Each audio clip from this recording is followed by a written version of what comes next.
amigo, minha amiga, paz seja convosco. Estamos aqui para mais um vídeo e desta vez é um polêmicas teológica, né? Eu quero falar sobre não existe Lúcifer na Bíblia. Não existe, Eliade, não.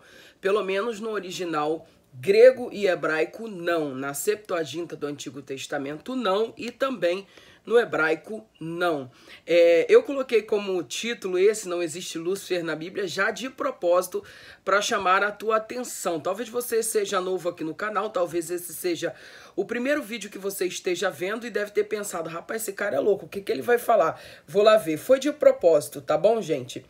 Você sabia que não existe essa expressão Lúcifer na Bíblia hebraica? Não existe, Eliardi.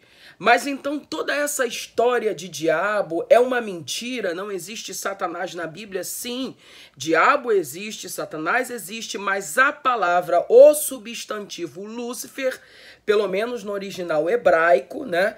No texto massorético hebraico e também na Septuaginta não existe. Satanás, sim, existe. Diabo, sim, existe. Mas o substantivo Lúcifer não existe. E de onde é que surgiu isso?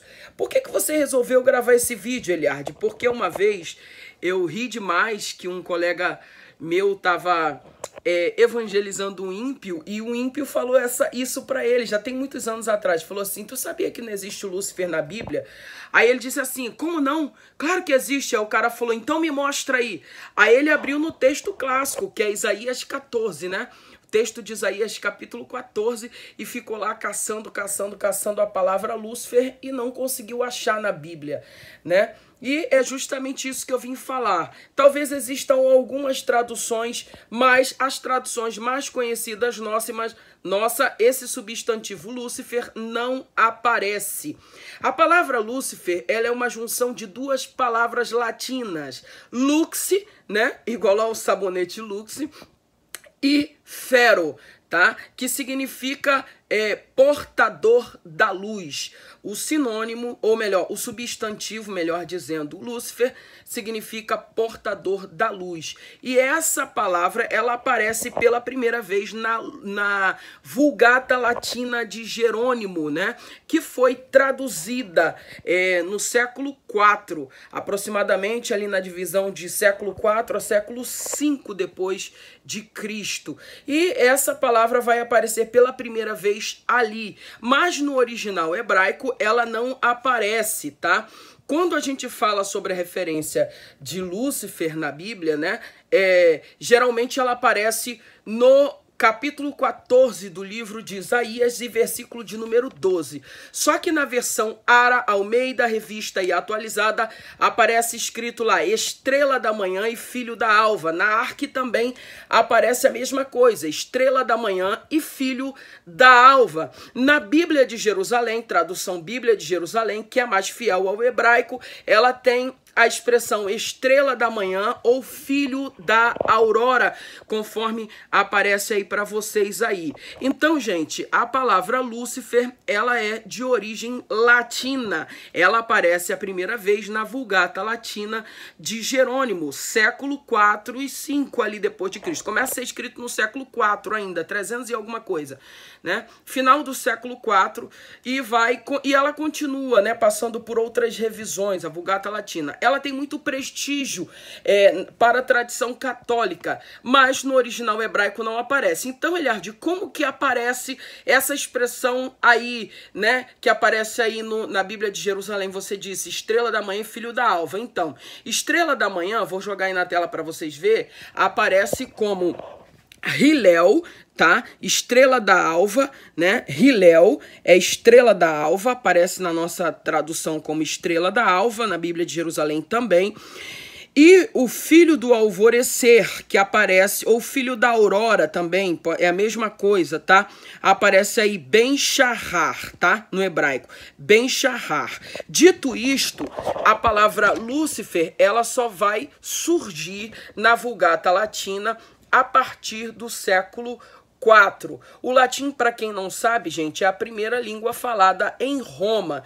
E apesar da Bíblia ser escrita a priori, né, no hebraico e no grego, depois de um tempo, século IV, Jerônimo resolveu traduzir a Bíblia para o latim. E essa tradução passou a ser chamada de Vulgata Latina. Mas essa expressão Vulgata só recebeu esse nome a partir do Concílio de Trento, em 1546. Ele recebeu essa expressão Vulgata, tá bom, gente? A Vulgata Latina, ela ainda goza de muito prestígio no meio da tradição católica. Mas então, Eliardi, se o texto de Isaías capítulo 14 não fala ali a palavra Lúcifer, então ele não está se referindo propriamente dito a um anjo caído? Gente, é muito complicado essa passagem entre os grandes exegetas, porque a priori o texto de Isaías capítulo de número 14, ele é um texto que está relacionado a um grande monarca babilônico, tá, gente? A priori, quando ele começa ali a escrever no capítulo 13 e capítulo 4, ele está falando, Isaías está falando de um juízo divino que viria sobre um grande monarca babilônico, ou seja, um grande rei babilônico. Aí vão discutir a hipótese se tratava de Nabucodonosor II, enfim, né, que se autodeclarava Deus, que se achava um Deus, que se achava uma divindade, que o juízo viria sobre ele. Todavia, quando você vai discorrendo o texto, tá? Eu vou jogar aí na tela para vocês verem, ele parece já falar de uma figura celestial. Vou botar aí na tela para vocês verem. Antes de nós lermos um texto, deixa eu explicar um negócio aqui muito importante para vocês. Eu queria que vocês depois, em casa, se pudessem, tirem um tempo e leia o capítulo 13 do livro de Isaías e leia também o capítulo 14.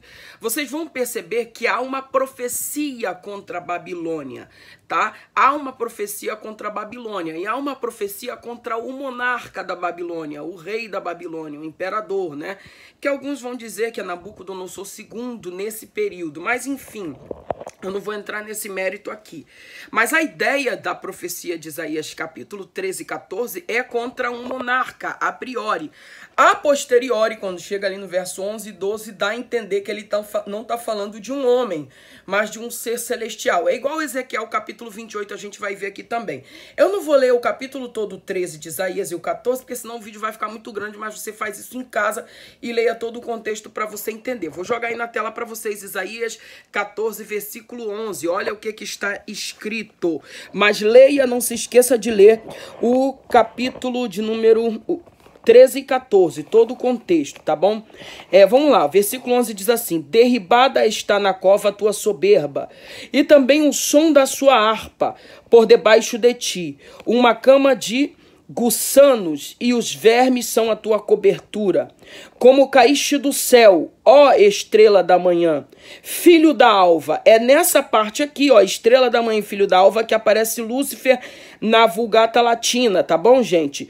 Como foste lançado por terra, tu que debilitavas as nações.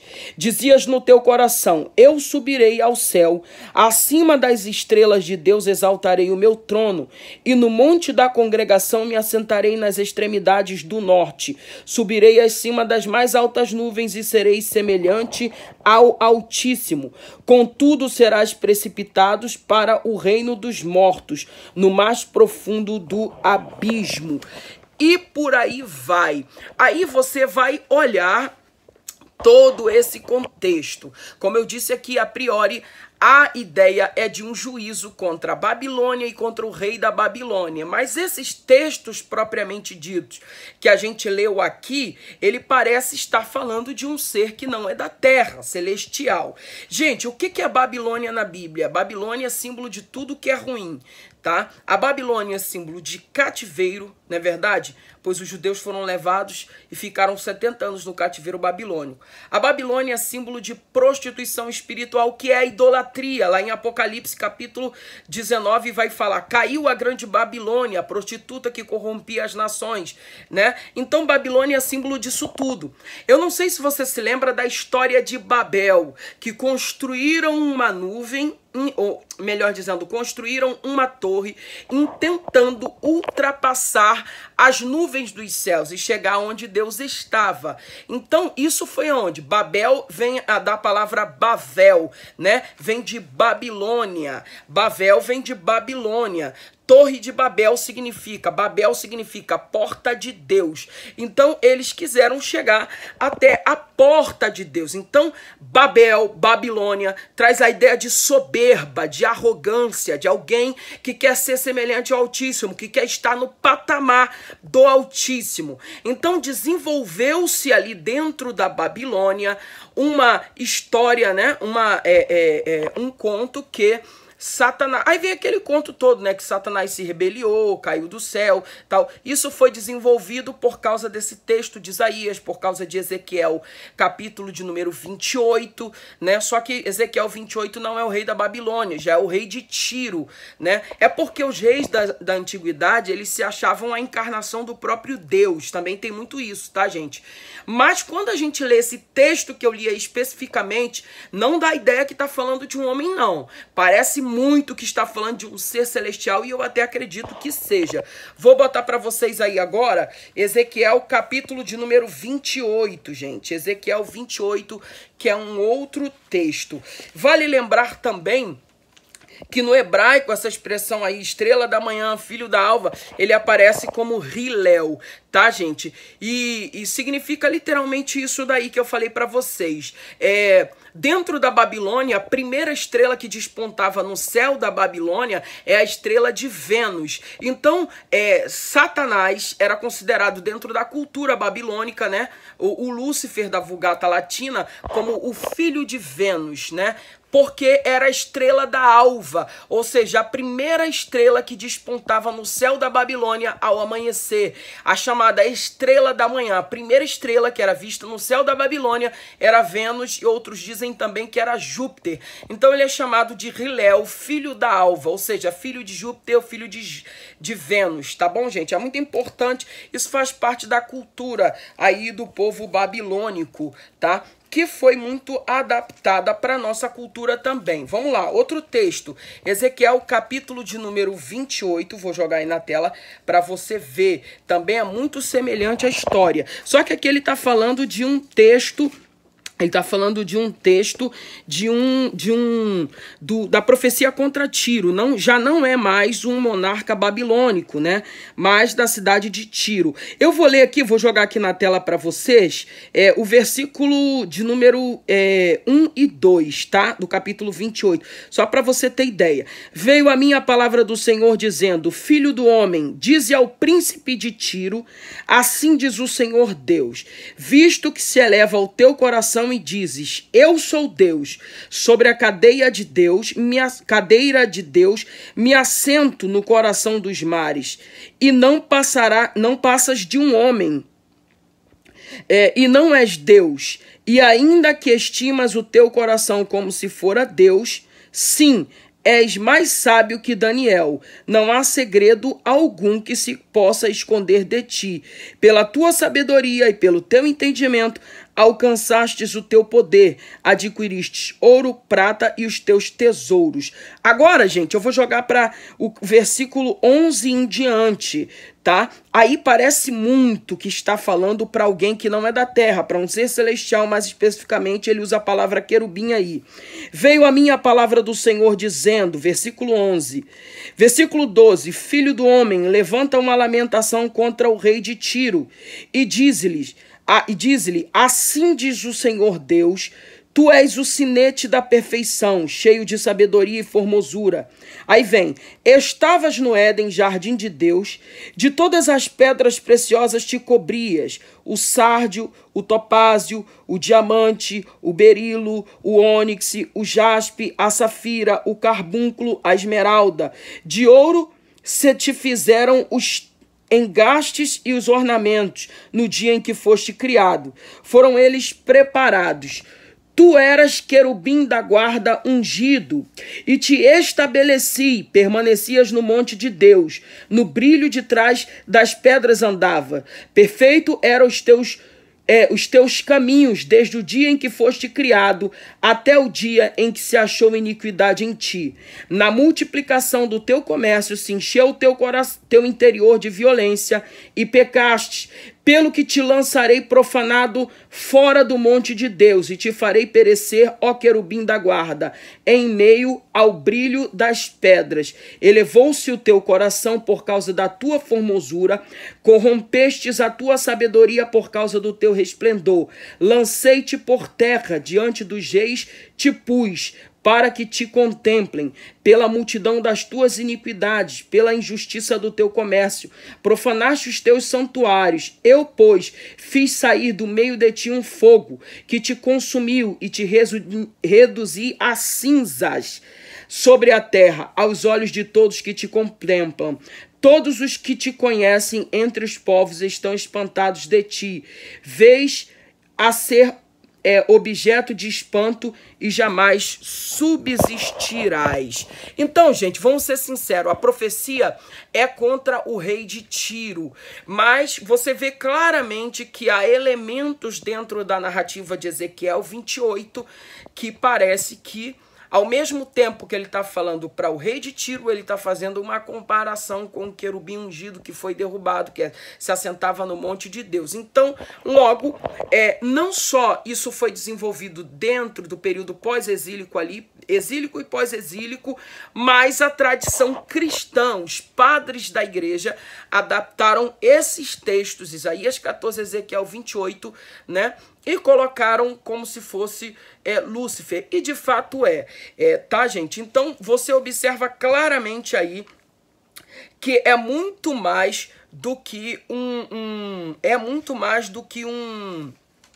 uma simples narrativa de dois monarcas, babilônico e o rei de Tiro, né? Que passa, que transcende a ideia. Dito isto, a ideia do vídeo aqui é para falar que o substantivo Lúcifer é oriundo do latim, não do original hebraico, que aparece lá como Hilel. E na Septuaginta, gente, ele aparece, conforme aparece aí para vocês, como Reus Foros, tá? Eu não tenho aqui interlineada a Septuaginta, mas mostro aí para vocês aí.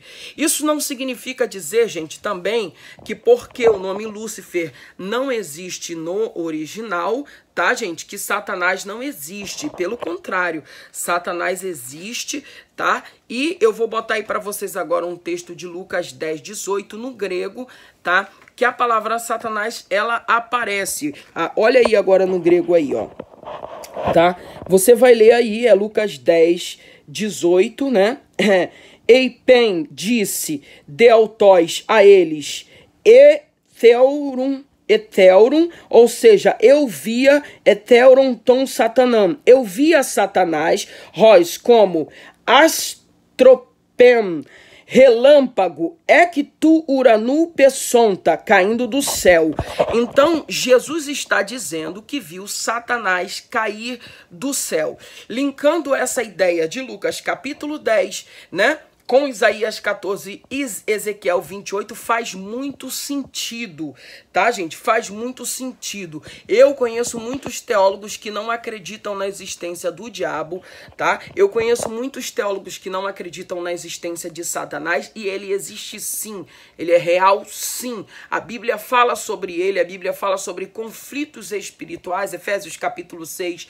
Por exemplo, o próprio Jesus teve um embate no Evangelho de Mateus, capítulo de número 4, tá?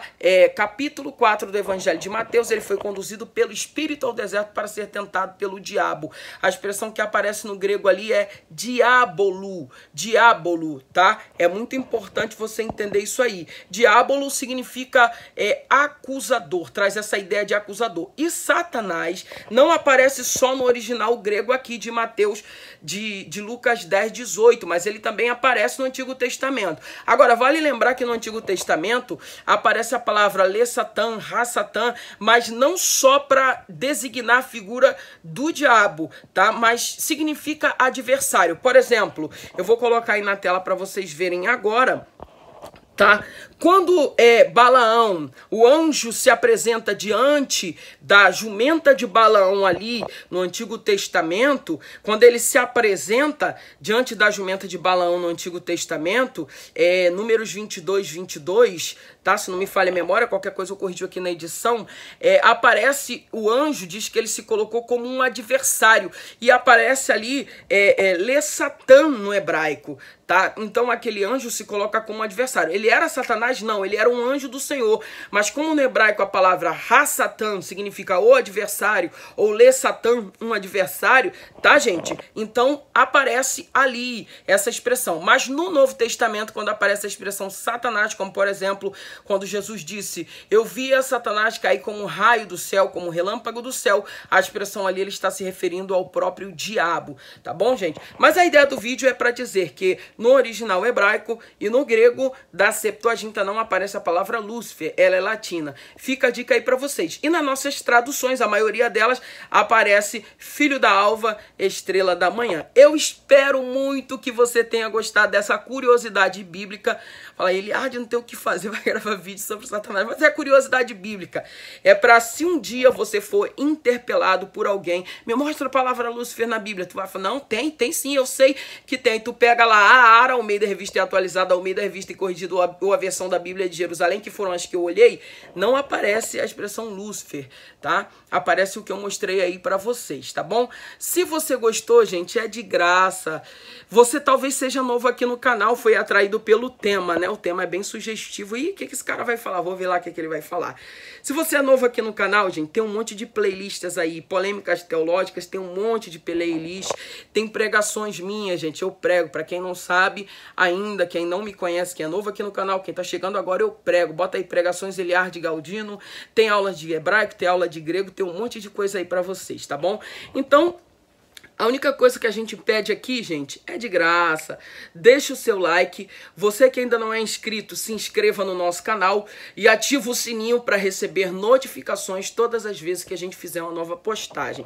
Que Deus abençoe você, sua casa e sua família. Não se esquece de entrar aqui, ó, gente, ó, nos cards finais que sempre aparece aqui para vocês. Tá bom? Fica na paz. Grande abraço. Até o próximo vídeo.